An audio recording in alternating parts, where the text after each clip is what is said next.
Orta Doğu'nun kalbinde yankılanan patlamalar sadece bölgesel bir çatışmanın değil, 10 yıllardır ilmek ilmek işlenen bir ortaklığı yeniden şekillendiriyor. 1979 devriminin ne doğu ne batı sloganından 2026 yılında Hürmüz Boğazı'nda yanan tankerlerin ve İsrail tarafından Natanz'da vurulan nükleer tesislerin gölgesine geldik. Rusya'nın istihbarat desteği ve denizlerdeki varlığı 2026 savaşının gidişatını acaba nasıl kökten değiştiriyor? Zelenski'ye göre Rusya, askeri uydular aracılığıyla Orta Doğu ve bölgedeki stratejik noktaları izliyor. Bu kapsamda Türkiye'deki İncirlik hava üssünün de Rus uyduları tarafından görüntülendiğini söyledi. Putin bu savaş için Batı dünyaya melek yüzüyle bakıp barış vaat ederken diğer eliyle kadim medeniyetlerin üzerine ateş yağdırıyor. Ancak bu sahte melek maskesi artık düştü. Altındaki gerçek yüzü tüm dünya görüyor, dedi. Dışişleri Sözcüsü Zaharova da İran'da vurulan okulda ölen çocuklar için tüm görkemiyle satanizm budur. Küçük çocukların kurban edildiği bir ayinden yeni bir umut çıkaranlar, kötülüğün güçlerine hizmet edenlerdir, demişti. Suriye'de test edilen taktiklerden Ukrayna'da değişen rollere kadar iki başkent arasındaki tüm gizli sevkiyatları mercek altına alıyoruz. Rafsanjani ve Gorbaçov arasındaki tarihi el sıkışmanın bugün İsrail ve Amerika karşısında nasıl bir stratejik kalkana dönüştüğünü inceleyeceğiz. GZT ailesi olarak 3 milyonluk dev bir topluluğa dönüşmeye sadece birkaç adım kaldı. Sadece bir sayıdan bahsetmiyoruz. Doğru habere, nitelikli içeriğe ve yeni nesil yayıncılığa verilen 3 milyon evetten bahsediyoruz. Hadi sen de bu hikayenin bir parçası ol, 3 milyon rozetini birlikte takalım. Bu içerikte İran İslam devriminden yola çıkarak günümüze kadarki süreci ele alacağız. Ağırlıklı olarak Rusya'nın İran'a verdiği askeri desteklerden bahsedeceğiz. Ben Sinan Bakioğlu, hazırsanız başlayalım. 1979 İslam devrimi İran'ın askeri doktrinini tamamen değiştirdi. Şah döneminde Amerika'nın bölgedeki en büyük askeri müttefiki olan İran, bir gecede Batı teknolojisinden mahrum kaldı. Ancak İran'ın o dönemki sloganı ne Doğu ne Batı illaki İslam Cumhuriyeti'ydi. Bu yüzden o günkü Sovyetler Birliği ile İran arasındaki ilişkiler düşük seviyede seyretti. Aslında daha çok mesafeliydi de diyebiliriz. İran-Irak Savaşı'na geldiğimizde Sovyetler iki ülkeye de açıktan silah sattı. Hatta Saddam Hüseyin'in elindeki Sukut füzelerini modernize edip İran'a fırlattığını biliyoruz. Sukut füzeleri Sovyetler tarafından üretilen ve sahadaki başarısı hem Afganistan'da hem de Orta Doğu'da test edilen bir araçtı. İran'ın elinde Şah döneminde kalan Amerikan ekipmanlarının yedek parça tedariği sıfırlanınca Sovyet ürünlerine yöneldiler. İran ordusuna az miktarda SA-7 Grayal omuzdan atılan hava savunma füzesi ve AT-3 Seger tank savar füzeleri gönderildi. Ek olarak askeri kamyon ve yedek parça desteği de verdiler. Kaddafi Libyası ve Hafız Esad Suriye'si üzerinden Sukut B füzeleri de İran'a transfer edildi. İran bu füzeleri şehirlerin savaşı olarak bilinen dönemde Bağdat'ı vurmak için kullandı. Kuzey Kore ve Çin üretimi olan Sovyet tasarımlarının kopyası olarak da bilinen Type 59-69 ve T-54-55 tankları da Suriye ve Libya üzerinden gönderildi. Savaşın çıkmaza girmesi ve İran'ın kaybetme olasılığının artması üzerine askeri satışlar doğrudan gerçekleştirildi. İlk etapta az sayıda T-62 tankı ve BMP-1 zırhlı personel taşıyıcılar satıldı. Daha sonra D-30 ve M-46 obüsleri de gönderildi. ZSU-23-4 Şilka uçak savar sistemlerini de Irak'ın elindeki büyük hava filosuna karşı kullandılar. 1983 yılında İran'ın Komünist Tudeh Partisi'ni yasaklaması ve üyelerini tutuklaması Moskova ile ilişkileri gerdi. Ancak açıktan düşmanlık güdülmedi.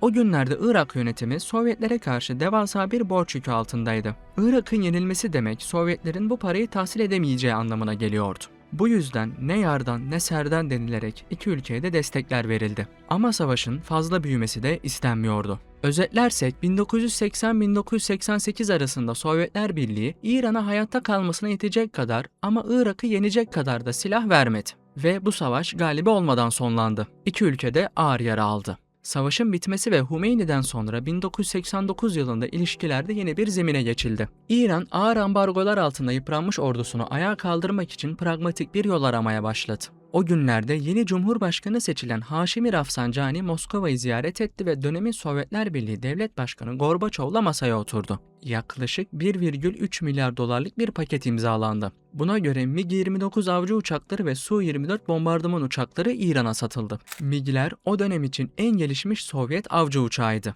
Su-'larsa uzun menzilli alçak bombardıman uçağı olarak biliniyor. 1991 Körfez Savaşı sırasında Irak'tan kaçan Su-24'lerin bir kısmı da İran'a sığınınca İran'ın bu uçaklardan oluşan filosu beklenmedik şekilde büyüdü. 3 adet kilo sınıfı dizel elektrikli denizaltı da İran donanmasına verildi. Bu denizaltılar kara delik olarak tanınıyor. Çünkü su altında son derece sessiz ilerliyor. Basra Körfezi gibi sığ sularda tespit edilmesi çok zor. Ayrıca İran topraklarında T-72 tanklarının üretimi için lisans sağlandı ve BMP-2 zırhlı araçları da satıldı. Böylece Sovyetler ilk kez bir İslam ülkesine en modern teknolojilerini ihraç etmeyi kabul etti. Batı dünyasını ve özellikle Amerika Birleşik Devletleri'ni şoke etti. Şimdi 2000'li yıllara geçiyoruz. Bu bölümde daha yakın tarihler arasında seyahat edeceğiz. İran yönetimi devrimden hemen sonra nükleer silah geliştirme çalışmalarına başlamıştı. Bu yüzden Batı ile sık sık gerilim yaşadı. P5+1 süreci başladı. O günlerde uluslararası arenada ben de varım diyen Rusya, İran'ın Batı ile diyaloğuna destek verdi.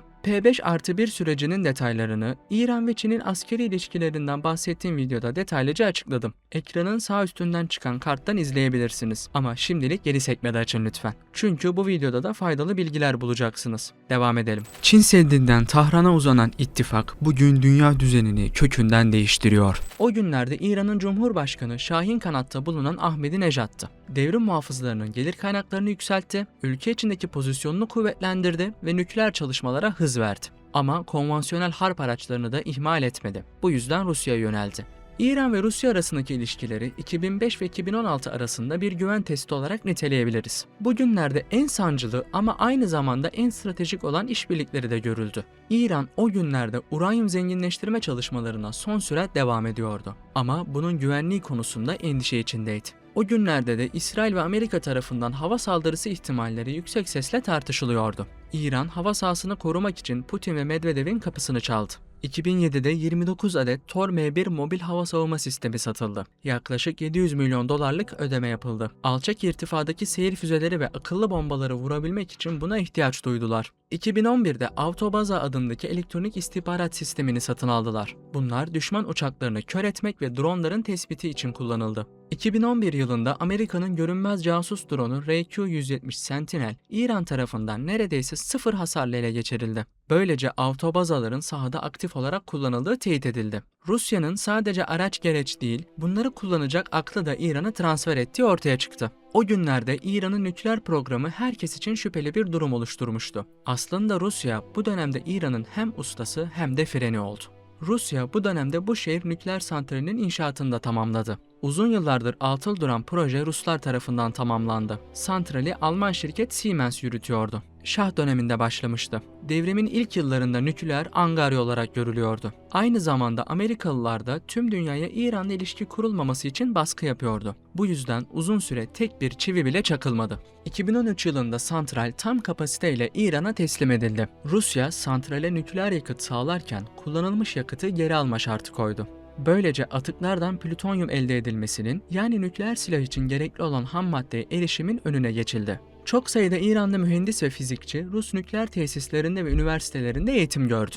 2005 yılında İran'ın ilk uydusu olan Sina 1, Rusya'ya ait Kozmos 3M roketiyle Rusya'dan uzaya fırlatıldı. Böylece İran, uzaydan görüntüleme ve istihbarat toplama kapasitesine erişti. Rusya, S-300'ü pazarlık masasındaki bir koz olarak bekletti. Çünkü o dönemki Obama yönetimi Rusya ile ilişkileri düzeltmek istiyordu. S-300 teslim edilmezse Avrupa'daki füze savunma kalkanı projesinden Ruslar pay alacaktı. Bu görüşmeler sürüncemede ilerlediği için teslimat geç tamamlandı. Birleşmiş Milletler Güvenlik Konseyi'nin 1929 sayılı kararına dayanarak S-300 satışı donduruldu. Dönemin Medvedev yönetimi Batı ile uyumlu görünmek için kararın kapsamını genişletti. Çünkü S-300'ler teknik itibariyle savunma sistemi sayılıyordu ve kullanımı hakkında herhangi bir uluslararası hukuk kuralına aykırılık yoktu. Rusya teslimatı durdurunca İran geri adım atmadı. Cenevre'deki tahkim mahkemesinde Rusya aleyhine 4 milyar dolarlık tazminat davası açtı. Takvimler 2016'ya gelene kadar herhangi bir S-300 bataryası İran'a verilmedi. Ancak 2015 yılında İran'ın imzaladığı nükleer anlaşmayla yaptırımlar kalktı ve İran dünyanın kalanına entegre oldu. Bunun üstüne 2016'da 2007'de anlaşılan S-300 bataryalarının PMU-2 versiyonu teslim edildi. İran'a teslim edilen PMU-2 versiyonu sadece uçakları değil, 200 kilometre menzil içinde aynı anda çok sayıda balistik füzeyi de imha edebilme yeteneğine sahip. İran'ın kendi yerli hava savunma sistemi olan Bavar 373'te de S-300'lerden ortaya çıkan bilgi birikim kullanıldı. 2016'da S-300'lerin teslim edilmesiyle İran ve Rusya arasındaki ilişki alıcı-satıcı denkleminden çıkıp stratejik saha ortaklığına dönüştü. 2016-2020 arasında özellikle iç savaş dönemindeki Suriye sahasında iki ordu da birbirinin istihbarat ağlarını ve teknolojik kapasitesini yakından tanıdı. Rusya, Suriye'nin hava gücünü, İran ise kara gücünün eksiklerini tamamlıyordu. Paralı milisler ve devrim muhafızları iltisaklı askeri danışmanlar Şam ve Tahran arasında mekik dokudu. 2015 Eylül'de Bağdat'ta 4+1 adı verilen bir istihbarat merkezi kuruldu. Bölgedeki tüm sinyal istihbaratı Suriye, Irak, İran ve Rusya ile 7/24 paylaşıldı. Rus uydularından gelen görüntüler karadaki İranlı komutanların tabletlerine bu merkez üzerinden ulaştırıldı. Rus ordusu İran'ın asimetrik savaş ve tünel savaşı taktiklerini, İran ordusu ise Rusya'nın modern hava operasyonu ve topçu koordinasyonu yöntemlerini bizzat sahada tecrübe etti. 2016 yılının Ağustos ayında Rusya'ya ait Tu-22M3 stratejik bombardıman uçakları Suriye'deki hedefleri vurmak için İran'daki Hemedan hava üssünü kullandı. Bu dönemin gizli mimarı Kasım Süleymani'ydi. 2015'te Moskova'ya giderek Putin'i Suriye müdahalesine ikna etmesiyle başlayan süreç 2020'deki suikastine kadar devam etti. 2025 yılında da son donanıma sahip S-400 hava savunma bataryaları da İran'a sevk edildi. Takvimleri 2026'ya alıyoruz. 2025'in sonunda başlayan ve yılın başında devam eden İran'daki protestolar sırasında Rusya'ya ait birkaç askeri kargo uçağının İran'a indiğini fark ettik. Bu uçakların kargoları hakkında resmi bir açıklama yapılmadı. Ancak sosyal medyada Rus özel birlikleri veya ekipman gönderildiğine dair fısıltılar dolaştı. Daha sonra İran'dan paylaşılan ve yerde yatan ceset torbalarına ait görüntüler bu ihtimali kuvvetlendirildi. Bu uçakların askeri ekipman ve danışman taşıdığı iddia ediliyordu. İki ülkeden de resmi bir açıklama gelmedi. Ancak uçuşların yapıldığı bir gerçek. Protestoculara karşı sert güç kullanıldığı biliniyor. Savaşın başladığı ilk günden itibaren Rusya, İran'a hayati destek verdi. Rus askeri uyduları Amerikan savaş gemilerine ve uçak gemisi gruplarının Basra Körfezi ve Umman Denizi'ndeki hareketlerini anlık olarak Tahran'a iletiyor. Bu sayede İran, balistik füze ve kamikaze İHA saldırılarını Amerika'nın hava savunma boşluklarına göre kalibre edebiliyor. Ukrayna Devlet Başkanı Zelenski, 28 Mart'taki açıklamasında ülke dışında olduğunda sürekli istihbarat raporu aldığını ve Rusya'nın İran'a uydu desteği verdiğini belirtti. Rusya'nın askeri uydular aracılığıyla Orta Doğu ve bölgedeki stratejik noktaları izlediğini iddia etti. Bu kapsamda Türkiye'deki İncelik Hava Üssü'nün de Rus uyduları tarafından görüntülendiğini söyledi. Zelenski, Rus uydularının 26 Mart 2026 tarihinde İncelik Hava Üssü'nü görüntülediğini kaydettiklerini belirtti. 24 Mart'ta Diego Garcia üssünün fotoğrafları da İran'a verilmiş. 25 Mart'ta Suudi Arabistan'daki Prens Sultan Hava Üssü de fotoğraflanmış. 26 Mart'ta ise Suudi Arabistan'daki Şeybah petrol sahası, İncirlik Hava Üssü ve Katar'daki El Udeyd Hava Üssü görüntülendi. Ayrıca Ukrayna'daki tesisler üzerinde gözetim yapıldığında bunların korunması gerektiğini her zaman anlıyoruz. Çünkü enerji ve su altyapısı, askeri tesisler ve benzeri şeyler yok edilmek üzere planlanıyor demişti. 29 Mart'ta bu üstteki 3 adet erken uyarı ve kontrol uçağı aprondayken vurulmuştu. Bu gelişmeleri birleştirdiğimizde doğrudan askeri olmasa bile istihbarat alanında destek verildiğini anlıyoruz. İran'ın Rusya'ya gönderdiği Şahit tipi dronların gelişmiş versiyonunun İran'a geri gönderildiği de öne sürüldü. New York Post'un Avrupalı kaynaklara dayandırdığı haberde bu transferin insani yardım şemsiyesi altında gerçekleştirildiği iddia edildi. Rusya'nın Ukrayna'yı işgaliyle başlayan süreçten sonra İran ve Rusya arasında 1,7 milyar dolarlık hava aracı anlaşması imzalanmıştı. 2022'nin sonlarından itibaren sahadaki görüntülerde Şahit dronlarının varlığı tespit edilmişti. Tataristan'daki Alabuga fabrikasında üretim bandı kuruldu. Daha önce sipariş edilen Su-35'lerin bir kısmının İran'a ulaştığı ve eğitim süreçlerinin hızlandırıldığı da teyit edildi. 4 Mart 2026'da bir Yak-130 eğitim uçağının İsrail'e ait F-35 tarafından düşürülmesiyle Rus menşeli askeri araçların sahada aktif olarak kullanıldığını teyit edebiliriz. 2026 başı itibariyle Rusya, Pasifik filosundan ayrılan bir görev grubunu Hürmüz bölgesinde konuşlu tutuyor. Amiral Gorshkov sınıfı fırkateynlerin varlığı sebebiyle Amerikan uçak gemisi görev grupları Hürmüz'e çok fazla yaklaşamıyor. Fırkateynin Zirkon sınıfı hipersonik füzelerle donatıldığını biliyoruz. 2023 yılında Rusya Savunma Bakanlığı geminin modernize edildiğini ve yeni eklemeler yapıldığını paylaşmıştı. Hürmüz Boğazı'na yakın uluslararası sularda devreye gezen Rus istihbarat gemileri, Amerika ve müttefiklerinin telsiz trafiğini, radar emisyonlarını ve dijital haberleşmesini anlık olarak takip ediyor. Şubat'ın 3. haftasında Bender Abbas Limanı'nda demirleyen Rus gemileri de mevcuttu. Ancak savaştan hemen önce veya savaş sırasında limandan çıktığını düşünüyoruz. Windward gibi deniz istihbarat platformlarının raporları Basra ve çevresinde sinyal gönderen 680'den fazla yabancı gemi arasında Rus askeri gemilerinin koordinatlarını da doğruladı. 28 Mart'ta Rusya Dışişleri Bakanı Lavrov, Amerika ve İsrail'in İran'a yönelik saldırılarında istihbarat desteği vermediklerini açıkladı. Ancak askeri ürün tedariğinde kesilme olmadığını da ekledi. Editör yorumuyla tamamlayalım. Rusya, Hürmüz'de bir savaşçı değil, bir hakem gibi görünüp aslında İran'ın kalesini koruyan bir kaleci rolünde. Kendi bayrağını ve gemilerini bir kalkan olarak kullanarak Amerika'nın hamle alanını daraltıyor. Nükleer teknolojiden hipersonik füze ve İHA takaslarına kadar her adım iki ülkeyi birbirine kopmaz bir düğümle bağladı. Tarihin sadece bir kronoloji olmadığını, stratejik hamlelerle nasıl yeniden kurgulandığını hep birlikte izlemeye devam edeceğiz. Videoyu tamamladık. Fikirlerinizi yorumlarda bekliyoruz. Bu tarz daha fazla içerik için GZT'ye katılmayı ve abone olmayı unutmayın. İzlediğiniz için teşekkürler.